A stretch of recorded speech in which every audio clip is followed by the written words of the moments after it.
But first, he's the boss of the Bank of England, and as it raises the base rate for interest rates, Andrew, 500,000 Bailey, is calling on people not to ask for a pay rise as a way to deal with the current cost of living crisis. Yeah, you did hear me right. The man who is said to be on at least £500,000 a year is calling on people not to ask for a pay rise in a bid, he says, to prevent inflation rising any further.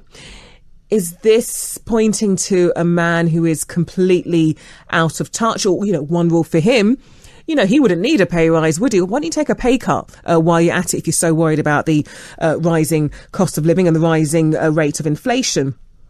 Or actually, is he making a fair point? When it comes to inflation, one of the reasons why it does go up is off the back of rising prices, including the rise in our salaries. Let's speak to Alys Watson Brown, political commentator at Young Voices, who joins me now. Good to have you, Alys. What did you make Good evening. Good evening. What do you make of Andrew 500,000 Bailey's comments here? Is this a man out of touch, or is it a fair point to make? I understand the out of touch notion, but you have to think about it factually. It is his job. The Bank of England is there to control inflation and refer to the government when inflation goes over 2%, I believe. And I think it's a classic example of, head of a big corporation, does something to stop inflation and trade unions complain. That's the way this dynamic has always played out between trade unions and corporate bodies.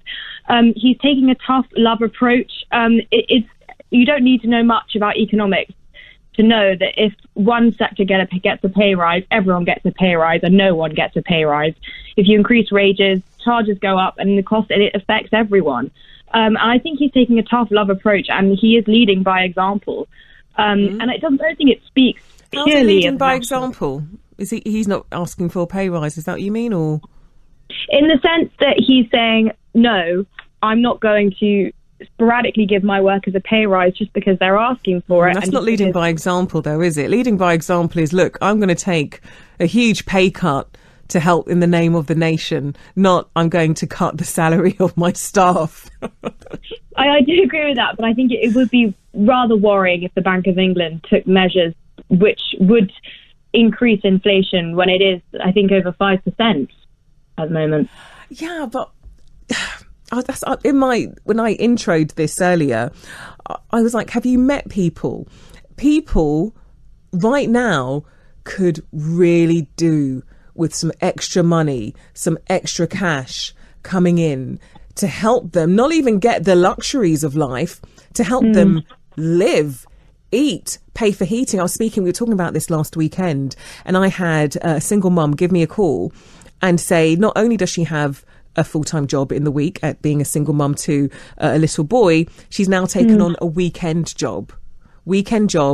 The only way that she could get more money, get more income into her household to help her survive through the rising costs we are seeing across the board. Yeah, I agree. The cost of living is substantially affecting everyone, and the lower classes as well, people who are really on the, having to tighten their belts.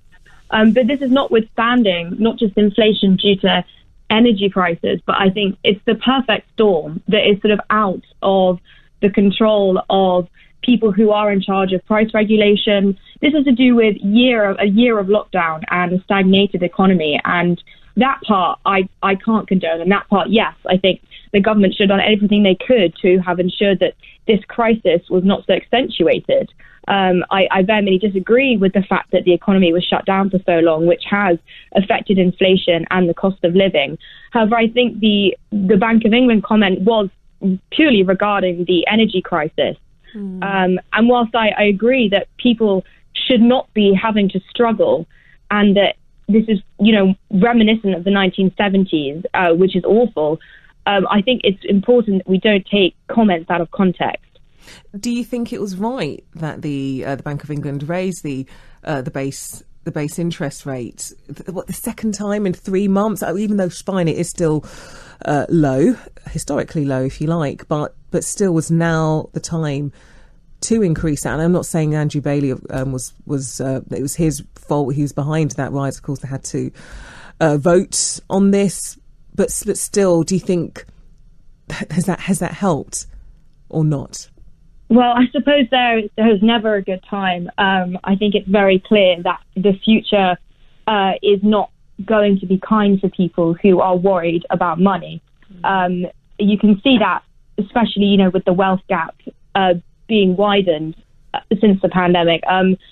I can't necessarily comment on the timing of it, but as I said, I don't think there really was ever a good timing. But, you know, I think what's important here is that people have been disaffected through numerous different ways, and it doesn't just speak from a national perspective, but also a wider geopolitical perspective as well. Okay, I'm Alys Watson Brown, political commentator at Young Voices. Good talking to you as always.